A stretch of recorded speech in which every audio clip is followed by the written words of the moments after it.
Bienvenue à tous. L'Inde prévoit de prouver que le thorium peut alimenter des réacteurs civils fiables en passant du travail de laboratoire de longue date à des conceptions pilotes pratiques qui se connectent au réseau réel. Dans cette vidéo, nous allons expliquer comment fonctionne le cycle du combustible au thorium, pourquoi l'Inde a élaboré un programme en 3 étapes pour y parvenir et ce que les 4 prochaines années pourraient concrètement apporter. Nous examinerons de près le concept du réacteur avancé à eau lourde, le réacteur de recherche Camini qui fonctionne déjà à l'uranium-233 et le réacteur rapide à neutrons qui fournit le combustible de transition. Nous comparerons également avec les programmes européens et expliquerons les rôles de la chaîne d'approvisionnement pour des entreprises comme Larsen et Toubro et Bharat Heavy Electricals. Oh, et n'oubliez pas de vous abonner maintenant. Le département indien de l'énergie atomique a conçu une feuille de route en 3 étapes qui construit les matériaux nécessaires à l'utilisation du thorium. La première étape utilise des réacteurs à eau lourde pressurisés qui fonctionnent à l'uranium naturel. Ces unités produisent de l'électricité et fabriquent également du plutonium dans leur combustible. La deuxième étape utilise des réacteurs à neutrons rapides qui prennent le plutonium de la première étape et en produisent davantage tout en créant de nouveaux matériaux fissiles. La troisième étape est celle où le thorium passe au centre. Lors de la troisième étape, le thorium absorbe les neutrons et devient finalement de l'uranium-233 qui peut alimenter les réacteurs de puissance. Cette séquence réduit les besoins en importation et met à profit les réserves nationales de thorium trouvées dans les sables de plage le long des côtes indiennes. Le cadre politique est supervisé par la Commission de l'énergie atomique, la Nuclear Power Corporation of India Limited, construisant et exploitant la plupart des centrales. Le thorium lui-même est fertile plutôt que fissile. L'isotope commun thorium-232 ne se scinde pas facilement. Au lieu de cela, il capture un neutron pour devenir du thorium-233. Ce noyau subit une désintégration bêta en protactinium-233, puis une nouvelle désintégration bêta en uranium-233 qui est fissile et peut entretenir une réaction en chaîne. Cette désintégration en 2 étapes a des implications de temps pour la conception du réacteur. Dans les systèmes à sel fondu, les ingénieurs maintiennent parfois le protactinium dans un flux séparé pour éviter qu'il ne capture davantage de neutrons. Dans les systèmes à combustible solide, la séquence est gérée par la géométrie et la planification de la combustion. Une complication pratique est que l'uranium-233 contient souvent des traces d'uranium-232, qui produit de fortes émissions gamma lors de sa désintégration. Cette caractéristique nécessite une manipulation à distance et un blindage de haute intégrité pendant la fabrication et le retraitement du combustible. L'Inde a déjà démontré le point d'arrivée de cette voie de conversion. À Kalpakam, les chercheurs du centre Indira Gandhi pour la recherche atomique exploitent un petit réacteur nommé Camini qui utilise du combustible uranium-233. Le combustible a été produit à partir de thorium dans des réacteurs à eau lourde, puis séparés dans des usines de retraitement situées sur le même site. Camini n'a qu'une puissance thermique de quelques dizaines de kilowatts. C'est donc un outil de recherche plutôt qu'une unité de production d'électricité, mais il montre la chaîne matérielle, du thorium au combustible fissile producteur d'énergie, en pratique. Le site de Kalpakam abrite également le réacteur d'essai à neutrons rapides qui a produit des données pendant des décennies et le prototype de réacteur à neutrons rapides construit par Bharatiya Nabikia Vidyut Nigam Limited, qui est le pont industriel vers la 3e étape. Le réacteur avancé à eau lourde, conçu par le Centre de recherche atomique Bhabha, est le concept phare de l'Inde en matière de thorium pour la production d'électricité. Le cœur utilise des tubes de pression plutôt qu'une seule grande cuve, avec de l'eau lourde comme modérateur et de l'eau légère comme caloporteur. La circulation naturelle est une caractéristique centrale. La chaleur monte dans le cœur et entraîne le flux sans pompe primaire, ce qui réduit les pièces mobiles et fournit un chemin passif pour l'évacuation de la chaleur en cas de perturbation. L'objectif de conception est d'environ 300 MW électriques. Le réacteur est situé sous une piscine d'eau à gravité qui peut inonder la région du cœur si nécessaire, et un système d'injection de poison peut rapidement arrêter la réaction en chaîne. La philosophie de conception vise une réactivité de vide négative et utilise un refroidissement passif du confinement pour gérer les événements de longue durée de la centrale. Le combustible du réacteur avancé à eau lourde est arrangé de manière à la fois générer et utiliser l'uranium-233. Les assemblages combustibles typiques combinent le dioxyde de thorium avec un pilote qui peut être du plutonium ou de l'uranium-233 selon la campagne. La structure crée des régions d'amorçage et de couverture. L'amorçage contient le pilote pour maintenir la puissance, tandis que la couverture contient du thorium qui produit de l'uranium-233. Comme le réacteur utilise des tubes de pression, il peut recharger des canaux individuels pendant qu'il est en puissance. Le rechargement en marche permet aux opérateurs de déplacer les assemblages à travers le cœur selon des schémas qui soutiennent à la fois la reproduction et la production d'énergie. Les conceptions de combustible du Centre de recherche atomique BABA visent un taux de combustion élevé dans les matrices de thorium, tout en maintenant les températures et la corrosion du revêtement, dans des limites que les ateliers de fabrication indiens peuvent fournir de manière répétée. Le réacteur rapide surgénérateur prototype de Kalpakam soutient le thorium en produisant du combustible d'amorçage. C'est un réacteur rapide refroidi au sodium d'environ 500 MW électriques. Dans un spectre rapide, le plutonium fissionne bien et produit également du plutonium additionnel à partir de l'uranium-238 dans les couvertures. Ce matériau peut être fabriqué en combustible d'amorçage pour les premières campagnes de thorium. Bharatiya Nabikia Vidyut Nigam gère le projet.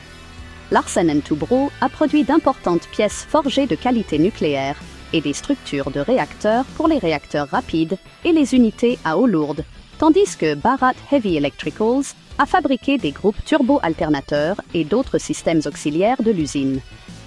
Ce mélange de capacités de surgénération et d'industrie lourde permet à l'Inde d'assembler des cycles de combustible de troisième étape sans dépendre d'un approvisionnement continu en matières fissiles importées. La fabrication du combustible et la manipulation des matériaux sont absolument cruciales pour rendre le thorium pratique. Le complexe de combustible nucléaire d'Hyderabad produit des grappes de combustible pour les réacteurs à eau lourde pressurisés et jouera un rôle dans les éléments contenant du thorium une fois que les lignes pilotes seront qualifiées. Le Centre de recherche atomique BABA gère des installations avancées de fabrication de combustible qui ont déjà produit du combustible à oxyde mixte contenant du plutonium pour les réacteurs et des crayons d'essai qui incluent du thorium.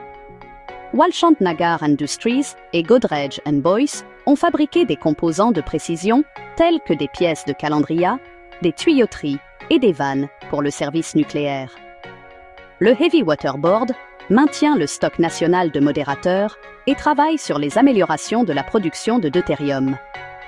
Cette chaîne d'approvisionnement positionne l'Inde pour étendre les grappes de thorium si les réacteurs pilotes confirment les performances et les rendements de fabrication maintenables.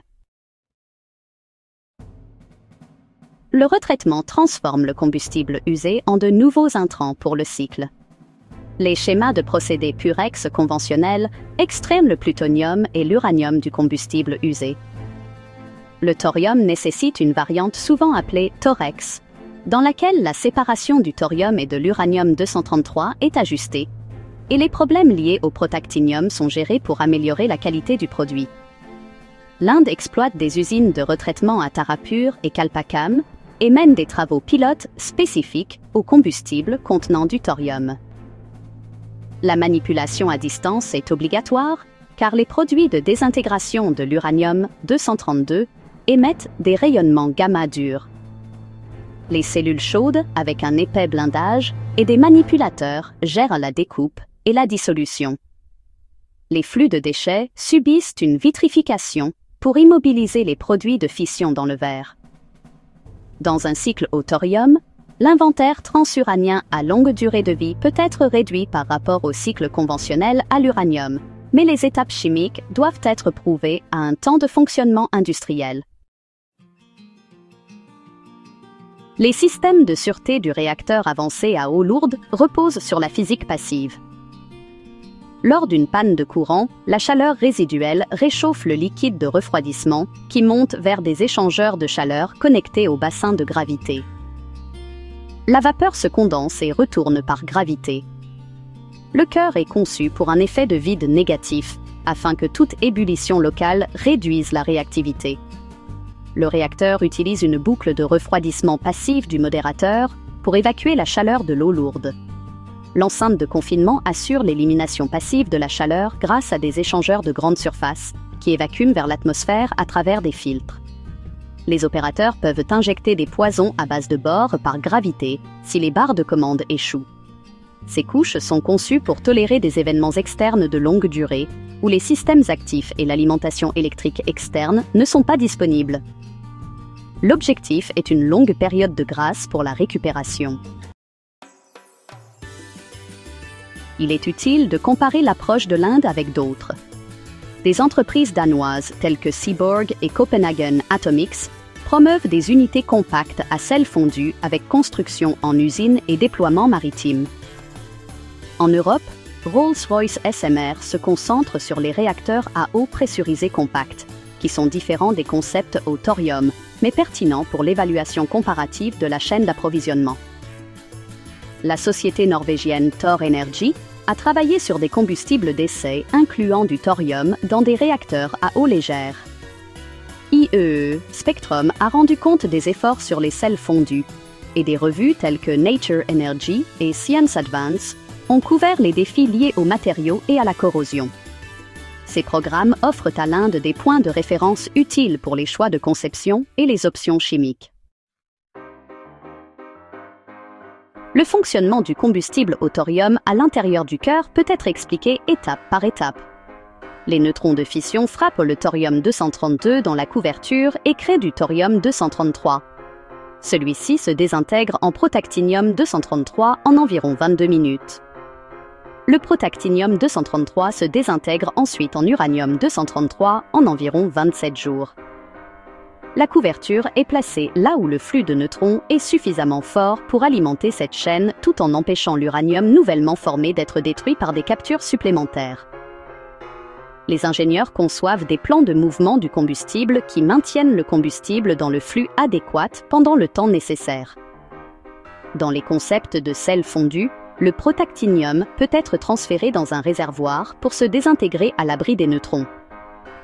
Dans une conception de tube de pression à eau lourde, les planificateurs utilisent le rechargement en marche pour déplacer les assemblages à travers les meilleures zones.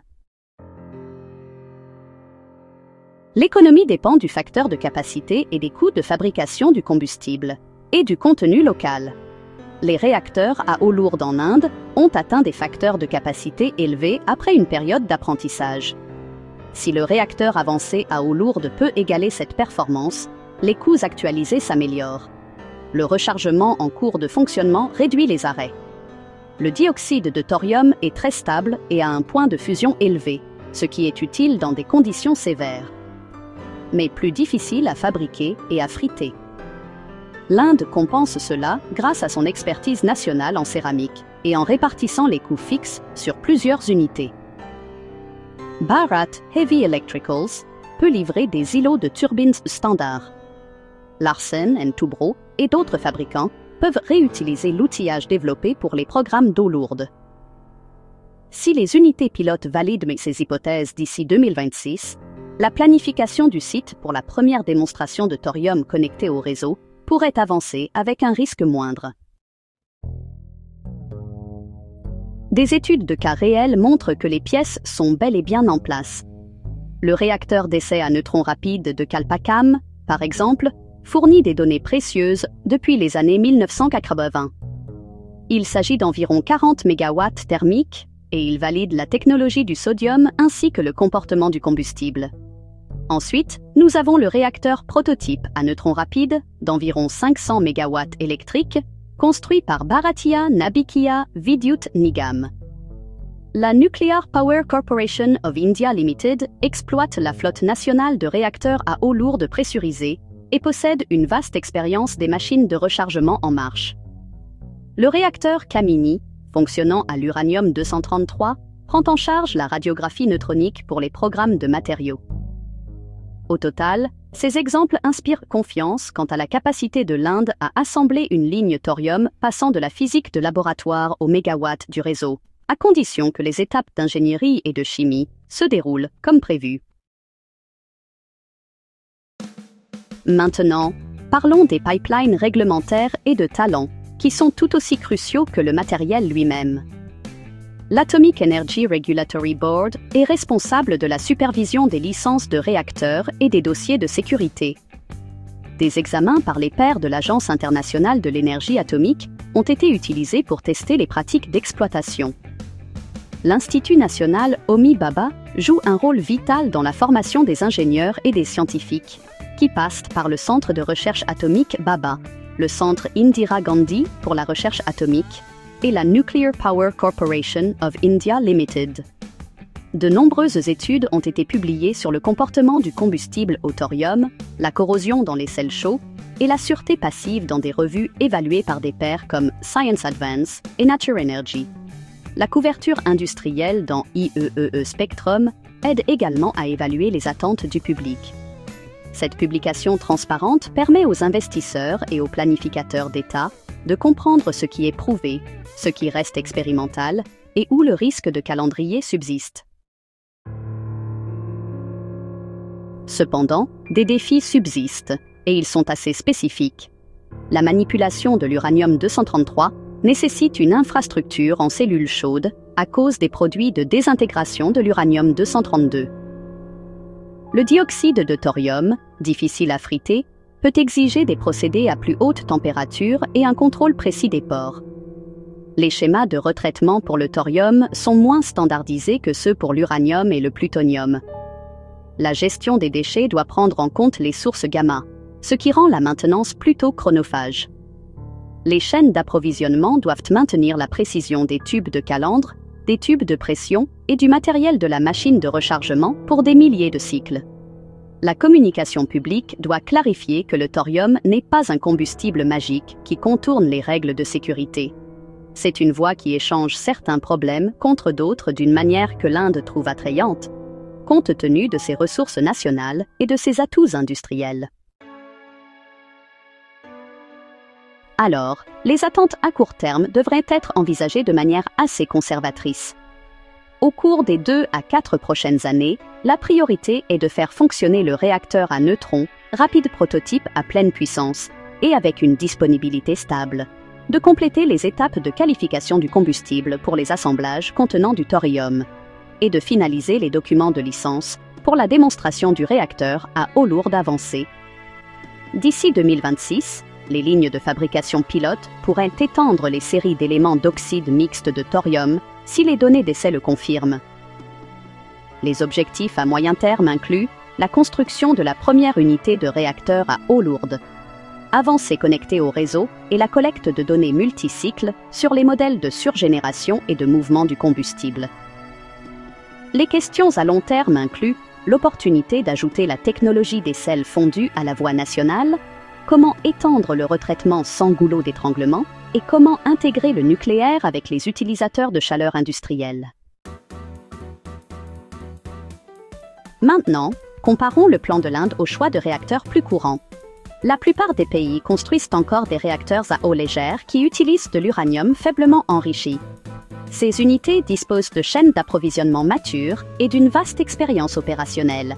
Ils n'exploitent pas le thorium et ne produisent pas de nouveaux combustibles fissiles. Ils dépendent donc de l'uranium extrait et de l'enrichissement. L'approche indienne de l'eau lourde peut fonctionner avec de l'uranium naturel, produire du plutonium pour les réacteurs rapides, puis passer au thorium avec l'uranium-233 comme moteur principal. La vision finale est un cycle fermé avec moins de transuraniens à vie longue que les voies standards de l'uranium. En contrepartie, la chimie est plus complexe et la manipulation du combustible plus difficile, ce qui exige une forte capacité institutionnelle. Les programmes internationaux offrent des tests utiles pour les choix de conception. Les entreprises danoises visent des réacteurs fabriqués en usine et un déploiement maritime, ce qui modifierait la logistique de localisation. Rolls-Royce SMR se concentre sur une modularité importante au sein de la technologie de l'eau pressurisée. La Norvège a testé des combustibles contenant du thorium qui peuvent éclairer le comportement du gainage et des pastilles. L'Inde peut emprunter des éléments réussis de ces programmes tout en gardant le cœur de sa stratégie de l'eau lourde.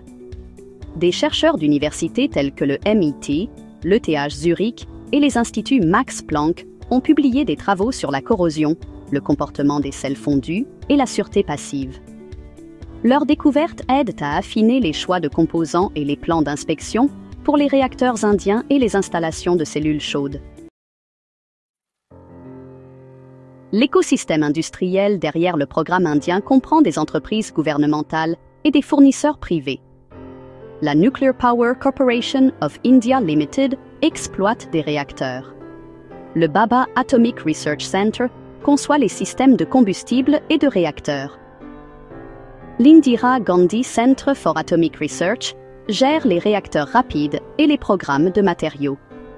La Bharatiya Nabikiya Vidyut Nigam construit et exploitera le grand réacteur surgénérateur de Kalpakam. Le Nuclear Fuel Complex fabrique les assemblages. Larsen & Toubro construit le matériel lourd des réacteurs. Bharat Heavy Electricals fournit des groupes turbo-alternateurs et des échangeurs de chaleur. Walchand Nagar Industries fabrique des composants nucléaires de précision. Godrej & Boyce fournit des assemblages techniques.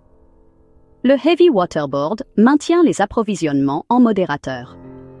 Ces entreprises interagiront également avec des partenaires internationaux tels que Thor Energy, Seaborg, Copenhagen Atomics et Rolls-Royce SMR pour l'étalonnage et l'approvisionnement en composants lorsque cela sera utile. Comment ces projets pilotes pourraient-ils modifier le réseau d'ici 2029 ? Si le réacteur rapide à neutrons prototype atteint de bons facteurs de capacité, l'approvisionnement en combustible d'amorçage permettra les premières campagnes du réacteur à eau lourde avancée. 1 ou 2 unités pilotes pourraient démontrer des schémas de rechargement en marche qui augmentent régulièrement la part d'énergie produite par l'uranium-233 sur plusieurs cycles. Les lignes de retraitement seraient étendues par étapes pour maintenir la pureté du produit. Si ces étapes fonctionnent, l'Inde pourrait ajouter des cœurs de thorium à de nouveaux sites sans perdre les progrès réalisés dans les opérations à eau lourde. Les premiers résultats suggèrent qu'une ligne de thorium pourrait compléter les énergies renouvelables en fournissant une puissance stable, tandis que l'industrie affine encore les méthodes de chimie et de fabrication du combustible au-delà de la phase pilote. En résumé, les projets pilotes indiens sur le thorium s'appuient sur des décennies de travail progressif. La physique du breeding de l'uranium-233 à partir du thorium est bien comprise et a déjà été démontrée dans le réacteur Kamini.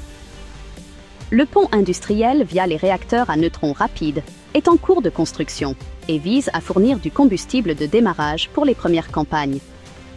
Le réacteur avancé à eau lourde offre un moyen pratique de démarrer le thorium à l'échelle du réseau en utilisant des tubes de pression, une modération à l'eau lourde, un refroidissement à l'eau légère, une circulation naturelle, des dispositifs de sécurité passifs et le rechargement en marche pour gérer les couvertures fertiles. Les entreprises et institutions nommées ici sont celles qui réalisent le travail sur le terrain. Si les prochaines années confirment des opérations stables et des coûts maîtrisables, la voie du thorium pourrait devenir un véritable contributeur au mix électrique indien. Merci beaucoup d'avoir regardé. N'oubliez pas de liker et de vous abonner.